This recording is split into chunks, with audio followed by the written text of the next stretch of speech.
Hi there, in this video we'll be taking a look at a Lee Sin one-turn kill deck that has risen in popularity since his buffs. I'll quickly go through the deck, out to Mulligan, then get into a game review to show you how I pilot the deck. I'm Telebait and I post weekly Legends of Runeterra content. Over the next couple of weeks I'm planning to do more guides like this on top tier decks. So if that would interest you, please subscribe so you don't miss the next video. This Lee Sin deck is a combo deck. Combo decks are pretty rare in Legends of Runeterra, but they require a lot of difficult decisions to be made in game which usually aren't the most intuitive, but in my opinion this makes the deck really fun to pilot. This deck focuses on rapidly leveling Lee Sin and using overwhelm buffs so he can one-turn kill your opponent from 20 Nexus health. Going into the deck, here's the list. This is quite a popular deck and there's many lists out there, so I'm not going to go too much detail on the list. But the key cards in this deck are Solari Priestess and Behold the Infinite. These cards are there to fish for Written in the Stars, so you can draw Lee more often, making the deck much more consistent. Then you use buffs like the gems from Mentor and Zenith Blade to buff up Lee to get a one-turn kill. The main differences in my list from other lists is I run 3 Tasty Feyfolk. This is really good in the aggro matchup. I run 1 Hush. This is a really strong card, and I know some people run more, but in general I find people run a lot of decks which aren't punished by Hush, and therefore I only run 1 to punish that occasional deck that is weak to it. And finally I run 3 Deny and 1 Bastion. This is just to protect Lee Sin. I think Deny is a better card than Bastion in general, which is why I've got 3 of them. I often find into control decks I need another source of protection, so I run the Bastion. Going into the Mulligan, with this deck you mulligan very differently depending on the matchup, so I've split up the Mulligan into aggro matchups and control matchups. Against aggro, your main focus of the matchup is just surviving. For this reason, I keep Spacey Sketcher, Tasty Feyfolk, Eye of the Dragon. If I have Eye of the Dragon already, I will also keep Mentor of the Stones, as this is a good combo. You can play Eye of the Dragon turn 2, Mentor of the Stones turn 3. Even if they kill the Mentor of the Stones or they make it rain or something like that, you get the 3 gems and you can use that to start summoning Dragonlings early in the game. Against control decks, your focus will be getting off your combo as soon as possible. So for these reasons, I keep Lee Sin, Solari Priestess to get Written of the Stars to get more Lee Sins, Mentor of the Stones to buff Lee Sin, Zenith Blade to give you Lee Sin overwhelm, Deny and Bastion to protect your Lee Sin. So going into the game review, we're against the Trundle Aurelian Soul ramp deck. This is generally quite a hard matchup for us because they have a lot of cards which can shut us down, like Infinite Mind Splitter and Hush. Going into the Mulligan, what I'd want to keep here is 1 Zenith Blade and 1 Deny. Zenith Blade's one of our combo piece, and into a control matchup you want to get your combo as soon as possible, and Deny is a great card for protecting our Lee Sin so we can get our combo off. Cards like Eye of the Dragon really don't do that much into this matchup. They can provide some chump blockers, but I'd rather get cards like Lee Sin or Mentor of the Stones to get to our win condition faster. So we get Eye of the Dragon and Mentor of the Stones. This is quite a good combo early on in this deck and probably my favourite 2 cards to see in my starting hand. As this is a control matchup, it doesn't really matter too much. We have Spacey Sketcher. I don't want to play Spacey Sketcher turn 1 as there's nothing really good to discard. I'd rather play Eye of the Dragon and Mentor of the Stones, and obviously we're going to keep Zenith Blade and Deny. Turn 2 and 3, we just play our units on curve, there's not much else to do. He plays Catalyst. Typically these ramp decks play some form of ramp on turn 3 so they can play Trundle on turn 4. We have quite a good counter to Trundle, which is playing Lee Sin with Mentor of the Stones, plus we got the Pale Cascade so we can give Lee Sin Challenger and kill his Trundle the moment it comes down.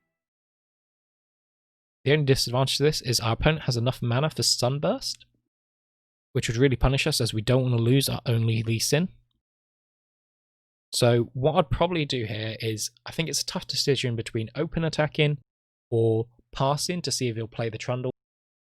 As we're against a deck with a lot of healing, the damage early on isn't that important, so I think my preferred choice would be to pass to see if he plays the Trundle. I play the Lee Sin here, which is a huge mistake. Sunburst instantly kills Lee Sin if he has it. Do it! Just do it!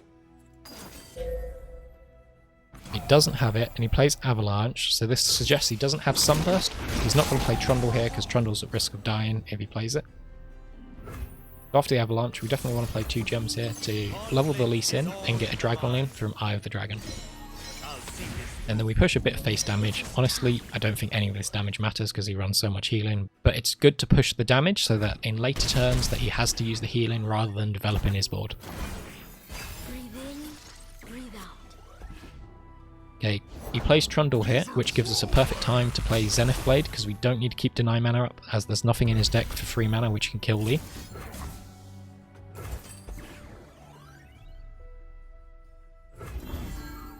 I will not hold back.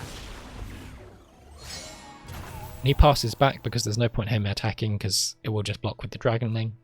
And similarly, I don't think there's any point us developing. I'm happy to just pass back and end the round here.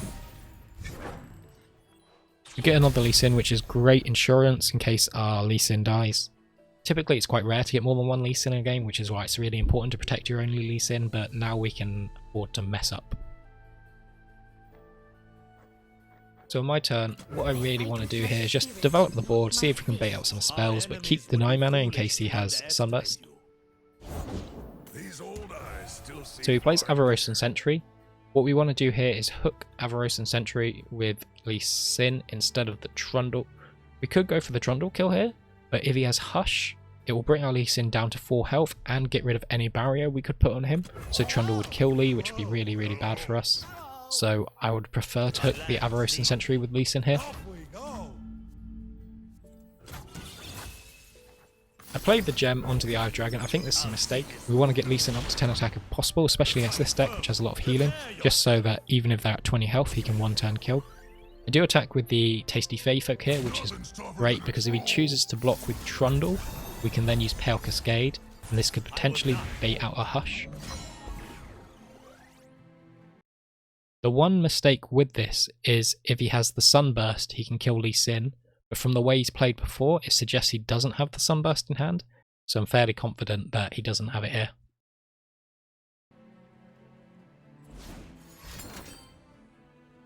So this baits out the Hush, which is great for us, so he probably only has 1 Hush left in his entire deck to stop us with the 1-turn kill.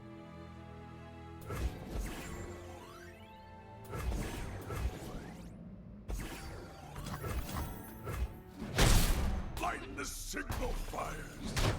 Okay.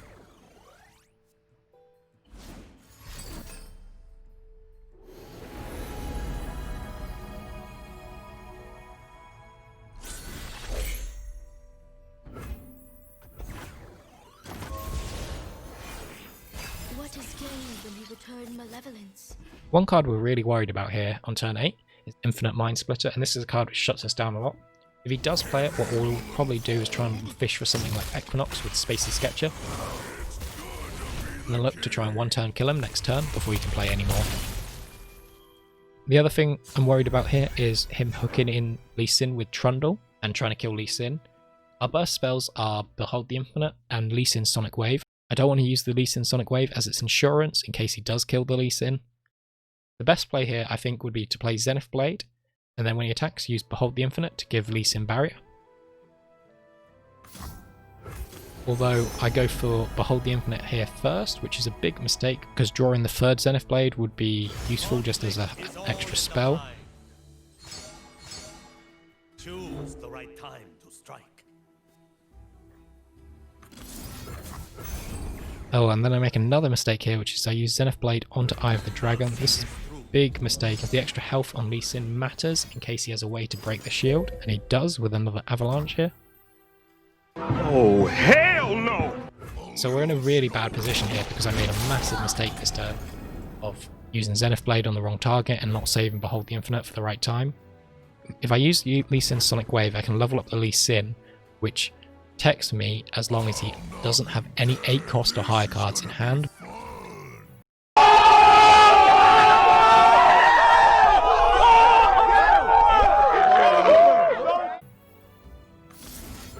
So here we definitely use Lee Sin's Sonic Wave to level up Lee Sin to protect him. He could have a 3rd Avalanche to use after the combat, but I don't think we play around that here. We're in quite a bad position because of how I messed up, and it shows you with this deck that you need to carefully think through each of your plays.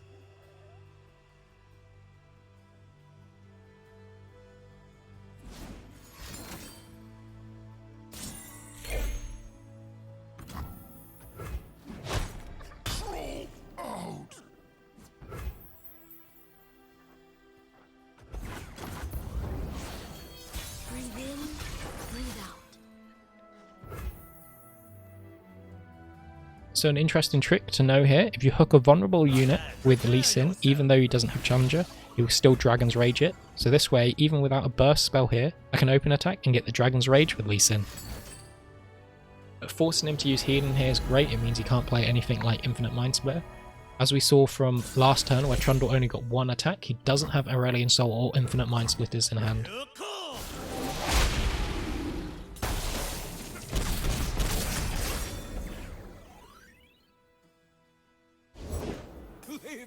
So we just developed the board here, don't want to waste any mana. Speak, stars. Speak, I say.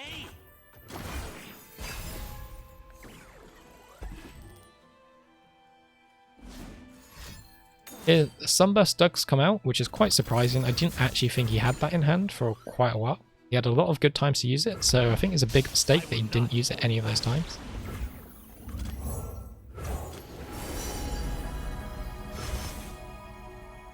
Spilled paint is just accidental art. And he surrenders. It's GG. So I made a few big misplays in this game, but luckily didn't get punished. Hopefully you can learn from my mistakes and apply them to your own games when you try out this deck. If you do enjoy the deck or the video and want to see more game reviews like this, please leave a like and subscribe. Thanks for watching and have a good day.